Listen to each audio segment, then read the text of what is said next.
What's going on, guys? Welcome to Gordian Quest. What the hell is Gordian Quest? Well, I think it's a game that you should definitely be playing, especially if you are a big fan of roguelike deck building games like Slay the Spire. To put it simply, this game is badass. I've only really played it a couple of times so far, but what I have played I've really enjoyed. This game has a lot to offer for fans of the roguelike deck building genre.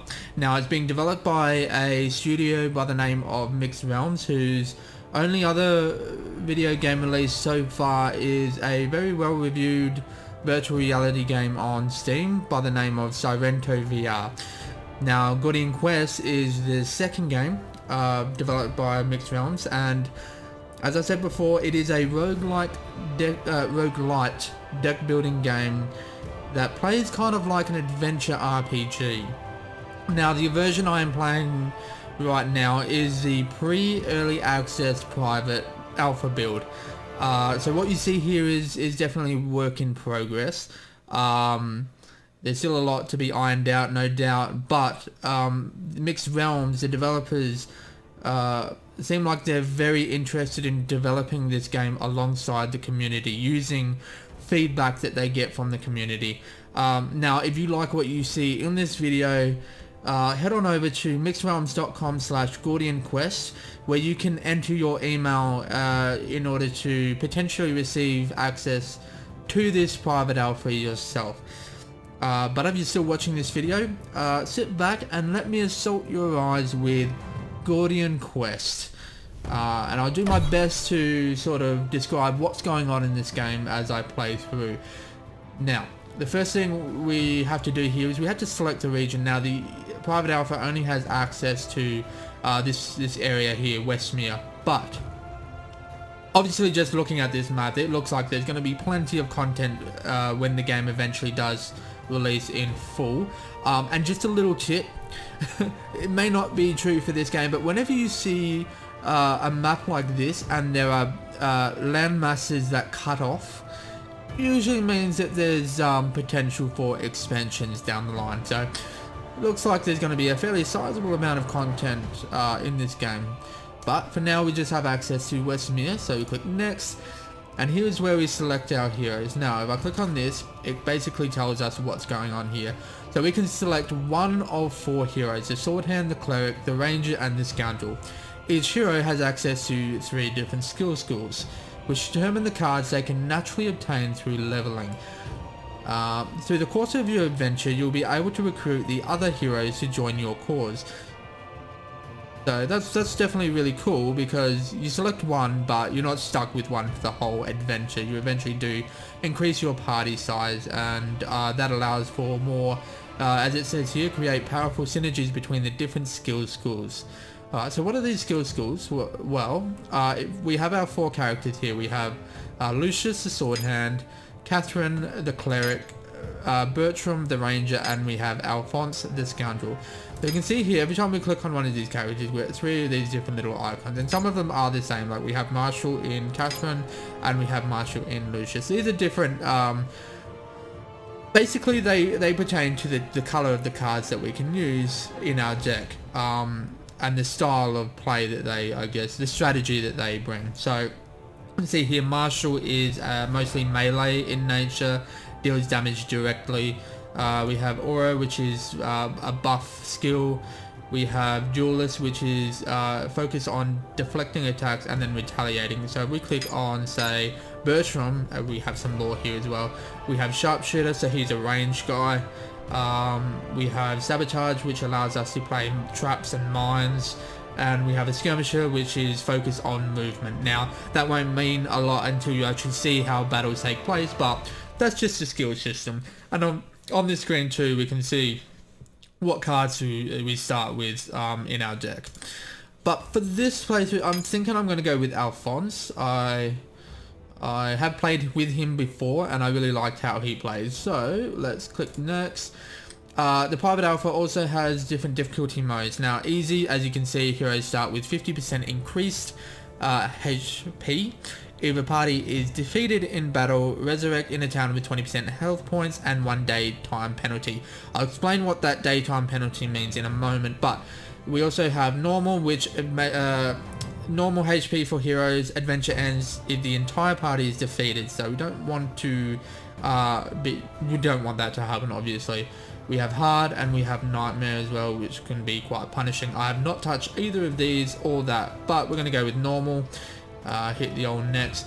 Now this is interesting. So we're going on the Westmere map, but it looks like there's we can increase the size of it. Now obviously in the alpha we only have access to the medium sized map, and what this means is that you have 40 days to save the realm. Again, I'll get to what that means. It contains 1 town and 4 shrines. The estimated play time is 30 minutes to 1 hour. I think that's important because right now there's no, I could be wrong, but there's no way of saving your progress as you're playing through. But this is kind of a cool little option that you have. Like if you're really wanting an epic adventure, then you can go for that. Or if you want a quick little game, you can go with a small skirmish like map. But let's just do medium. That's what we have access to. So yeah, this is just more information on the Mixed Realm developers. Click next on that, and here is where the community can go, r/Gordian Quest, if you want to give feedback on the game. We're going to click no thanks on that right now. So this is the first area or the first screen that you're going to get. This is the town view or the town map. Now we have a few things here, but before I describe what's going on all through here, I have to talk about this here. 40 days to the Rift Lord. This is the timing mechanic for the game. We have 40 days essentially to level our characters up and buy items and all that good stuff, all that RPG style stuff before the Lord arrives. And once the Lord arrives, that's kind of like the big boss for the Westmere map, and we have to defeat him in order to win.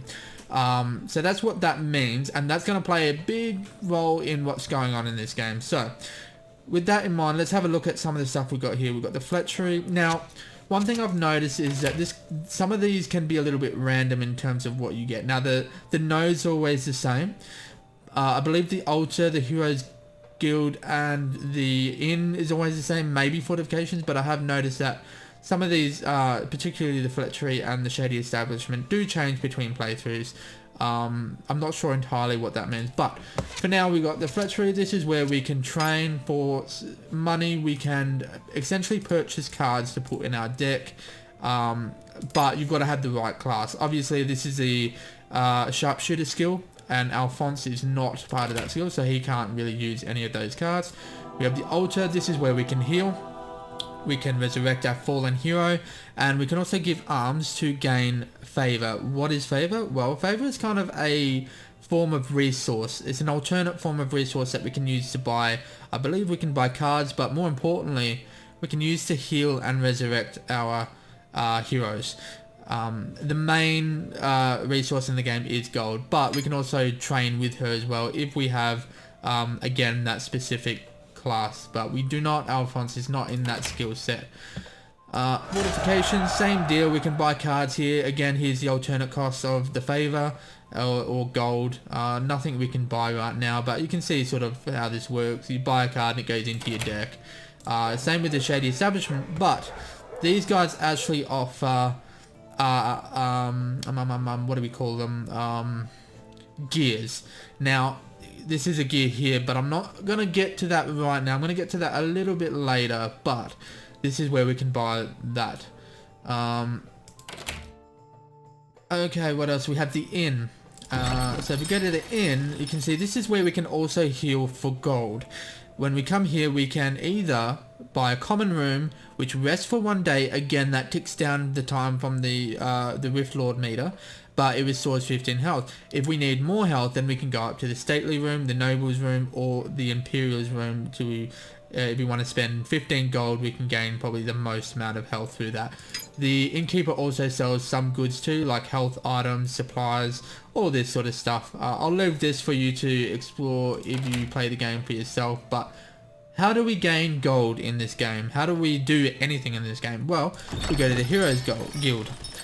Here is where we get our quest. Now we have a standard quest here, but more importantly we have a recruitment quest. So if we click on this, it's put up by Bertram, a ranger of the wild. He is investigating the growing threat of corrupted creatures who mindlessly attack the farmlands on the outskirts and request aid. Now reward is Bertram the ranger will become an ally, so we definitely want to take on that because we gain another hero. And immediately we can go to the location on the map. So let's do that, and that will bring us to oh, we've got this. So this is just describing a bit of an item, so we'll just close that for now. But this brings us to the entire map. So the town is where we are right now. Now one thing that's worth noting, this game uses procedurally generated maps. So no map will be the same when each time you play it. And this kind of screen would be fairly familiar if you're used to something like Slay the Spire, because it's where you move nodes to do stuff. But unlike Slay the Spire, where you're moving only in one direction upwards, you have the option to choose where you want to go. But wherever you want to go, like say if we want to move towards our objective, if I click on this, I have to go here first. It's an encounter, so it will be a battle. And it will take 1 day to travel there. So there's a resource or yeah, there's a time management system here. So for right now, let's not delay. Let's go ahead and hit the encounter, and I'll show you how the battle system works as best as I can. Alright, so we have a grid-based system, or I believe it's called the battle grid. So this is really interesting. I'm not going to go too deep into this because I honestly haven't figured this whole system out myself fully yet. I've only played this game a couple of times, but yeah. So obviously you have our hand of cards here. A card has its text and its effect, its name, but also has its cost to play. Now this is the action point cost, I believe. Alphonse's action point cost is here. So he can play up to 5 action points per turn. Now that could include playing cards from the turn, or I can opt to move Alphonse across the grid for the cost of, like, because he's in the middle, he's 1. If he was sitting here and he wanted to move up to here, that would cost 2 action points. Now with that said, now we've got our deck here, which we can see what's left in the deck. When we play cards from our deck, it'll go into our discard pile, and then once our deck is finished, it'll reshuffle back into various Slay the Spire, you know, normal stuff. But here's another thing: we have the initiative system here. So the furthest left always goes first. So Alphonse in this case wins an initiative, so he will attack or get a chance to act first. And then we have the Flesh Stripper, which is a level 1 undead, and we have the skeleton will attack last. If we want to see what our enemies are going to do on their turn, we can actually click on the enemy and view what cards they're going to play. So he's going to play a minion, which just moves, I guess he just moves, and he prioritizes attacking a hero in the same lane. And then he's going to lurch, which means gain 4 haste, which says his initiative is increased, so he could act first at a later turn. And then he gains 2 armor, which is essentially what it sounds like. It's more ability to absorb damage. And then we have the Flesh Stripper, which will apply Poison Fang, 6 damage, and apply 1 poison. And you see when I highlight this, it actually highlights where the attack is going to hit. So I could effectively move out of the line of attack if I want to, but let's for now see what we can do. So I think we're going to play Hidden Blade because that's a 0 cost. So I click on it and then click on the area where our hero is sitting. Now what I want to do is I want to do this because I want to gain more critical. And see, if I click on here, Sneak Attack tells me where my attack will go. So I can opt to kill either anyone on this lane, because I'm here, I'm in the middle lane. I can hit anyone on the bottom lane or the top lane. But I cannot use Sneak Attack to hit this bat because it's right in front of me. It's not how it works. I've got to sidestep and get behind, essentially. So let's do that on this guy. And I move up to his lane. That's just an effect of that card. And now I can, which was really handy because now I'm outside of Or maybe I'm not. I guess that changed. Okay, no worries. Now I can stab this guy, and that's all I can do. But I've still got 5 guard because I played a card that gave me some guard.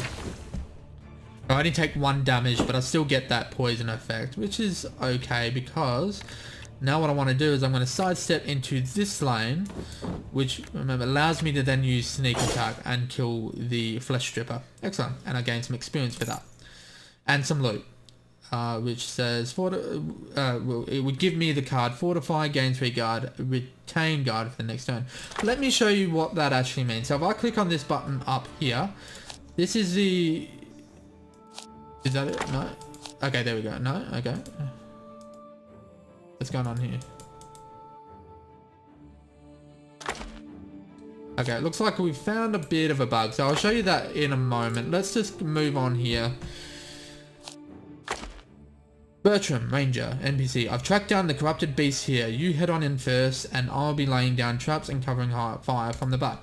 So again, he's our ranged character. Now he's an NPC, which means that we can't control him, but he will still attack. We will eventually be able to control him, but we do have to complete his mission first in order to do that. Okay, so let's hit it with the hidden blade and the sneak attack on the werewolf. And then we'll stab him. Now I think I'd like to see what he's going to do. So he's going to attack that line, and he's going to attack that line. So I think we want to sidestep here, and we'll just guard. We'll just gain us some guard. He still attacks us. Okay. So again, that might be a little bit of a UI bug where it tells me it's attacking one area, but it's sort of hitting elsewhere. I'm not sure exactly. I could be wrong there, but whatever. Okay, let's hit it with a sneak attack. Stab. Now, what's his supposed attack gonna do? No, that's right. He's the last in the line. So let's see. Now, if I lure, it means I can move him here. Because why not? End the turn.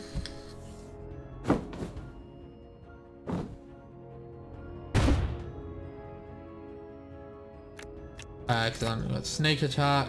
Hang on. Let's hit it with that first. Hit it with that, and then with sneak attack, kill him. Yeah, we did it. Hey, you leveled up. And got some loot. Okay. So this is a good one for Bertram, I think it is, because he's the ranger, so he can use this card. We've got bandages, and splintered shield, and a portal scroll. Now the portal scroll just lets us transport directly to the town. That's important because if we want to go to town, it actually costs days to get back to town. I'll get to that just in a moment. That was quite the fight. Our work here should make for safer travels for the townsfolk in this region. Again, if nothing else, I'll catch you back at the guild. Okay. So there, this is the portal scroll that allows us to travel directly back into town. Now, I can go directly back to town by traveling back on the nodes that I've already explored, but it still costs 1 day to travel there, or 2 days eventually to get to town. Here's something that this game does really interesting. Like, you got to remember, you always have 38 days, so there's a timing mechanism, but it also means that I guess you could say there's an element of push to luck, I guess, where I can choose to travel and get the most out of, say, this particular adventure or quest or outing out into the world map to gain the most experience and try and find more loot before I head into town. So for example, if I go here, I can show you the camp system. Here's another really interesting thing that this game does. So this is the camp system. This is where we can heal our heroes while they're out and about on a quest. But I can do more than just healing. See, there's a timing mechanism here. So this is from basically, I guess, 8 or 9? I don't know. But you see, these, I have a new hand of cards, and these have a resource cost, a time cost. So I have 12 time to spend from my hand. So if I hit it with cooking rations, so 1 hour passed, and now I get heated rations, which allows me to recover 3 health. So I'll definitely do that. Now I can either do a skill training, which I master a skill, or I can remove a card from my deck. Let's go ahead and master a skill first. I have to wait, so I have to pass, because he's already doing an action to pass 1 hour.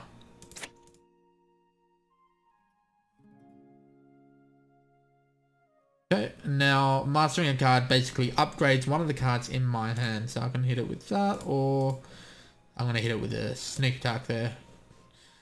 Okay, and we can't really do anything else, so we'll pass 1 hour. We'll pass all the way through. So there's a lot of interesting things you can do on the camp system here.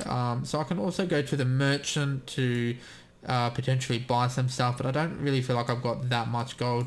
Or I can continue and try and maybe go back to town the long way via 2 encounters. Or is that 2? Damn. Okay, 3 encounters. I probably shouldn't have done that because I'm pretty low on health, but we'll see what we can do. Let's hit it with a sidestep to gain that. Hit him. Unfortunately not dead yet. Okay. Be gentle with me. Ah, what's dazed? Don't know. Okay, so we can hit this guy with the sneak attack. I should have done that first. I'm dumb sometimes. He's probably going to hit all the lanes, isn't he? So move to target's lane. Yeah. Move him down there. And we'll sidestep up here.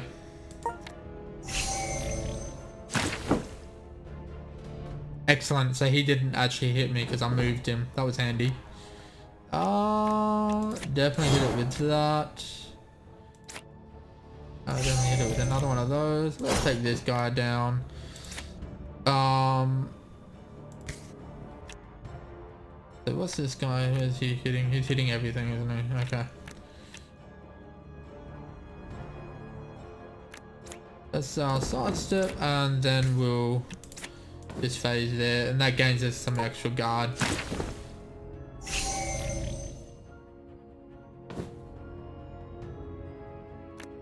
Excellent. There we go. Okay, we survived that one. Phew. Silver ring. Increase initiative by 2. Not bad. Let's see if this is working now. No. Okay. So I'm just going to head back to play it safe. Spending the time. See the meter's going up a bit. And then back into town. Okay, so like I said earlier, this is where we can sort of heal, spend our resources, upgrade stuff. But the first thing I want to do is I want to go to the Heroes Guild and complete this quest, which will add the Ranger to our party. Excellent. Good for now. Okay, I want to go to the inn, and let's see, we want to heal 10 health, so this common room's just as good. Excellent, so all healed up there. So what we got in the fortifications? Entire hand, no, good. Shady establishment, this is better. Gain 2 health points when you kill a minion, not bad. Oh, I like that one.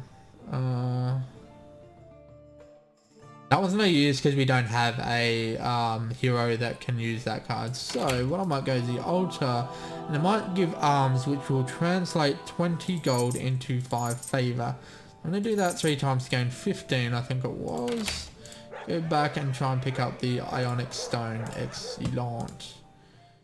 Yes, I want that. Thank you. Now, let's see if this works now. Excellent. Okay, so this is the character screen.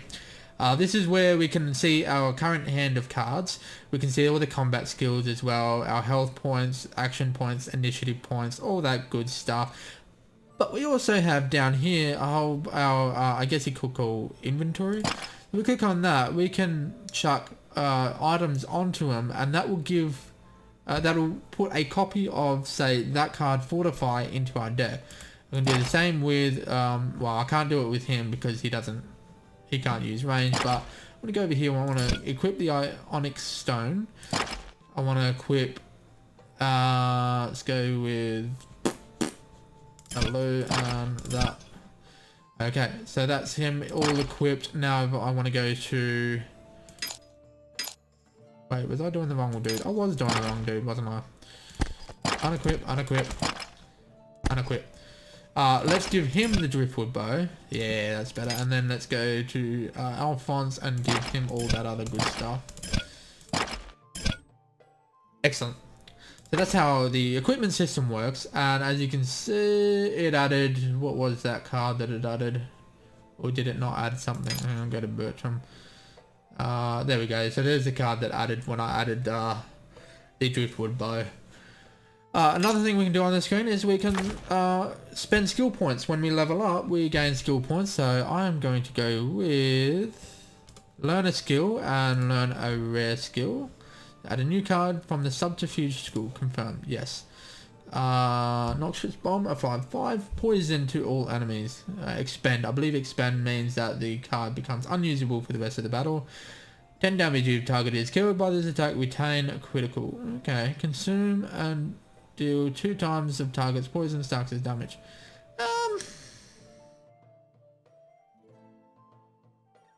I don't know. I think I like the idea of poison, so let's go with that. And that's that. Now let's do the same for Bertram. This time we'll do gain 1 health and initiative, and we'll also... That's all we'll do. Yeah. There you go. So then we go back to the Heroes Guild and we select another quest. Again to gain the resource, gold, favor, and items in order to come back to... Ooh. Okay. Come back to town and then... equip and get better and prepare for the Rift Lord's arrival. So let's go ahead and just hit this one here. So that shows it up there. But I'm going to leave the video there. Hopefully you enjoyed that look at Gordian Quest. Now, I really like this game, what's going on so far. Like I mentioned a couple of things that I really like. I really like the timing mechanism. I really like the push your luck system of, you know, just because you go out and complete your quest doesn't mean you have to go back to town. You can go and try and take down these deadly encounters, which are essentially... I believe are like the elite enemies of the game. I can use it to go on camp and try and get some more skill points or learn more, or master a card or something like that. There's a lot more options in this game compared to something like Slay the Spy, which has options in the drafting system. And the route that you take, but it's fairly limited still. This game feels a lot more open in terms of player choice and what you can do. I'm really enjoying this game. I'm definitely going to be playing some more of it. In fact, I may even film some playthroughs for this channel, so if you want to see more of this game, make sure to subscribe. If not, that's fine. You can just wait for it to turn up on Reddit or something, who knows. But I'm going to stop ranting there. I really hope you enjoyed this look at Gordian Quest by Mixed Realms. If you'd like to try it out for yourself, again, head on over to mixedrealms.com/Gordian Quest to request a copy of this private alpha. Now, as always, thank you so much for watching. Hope to see you in the next video. Bye.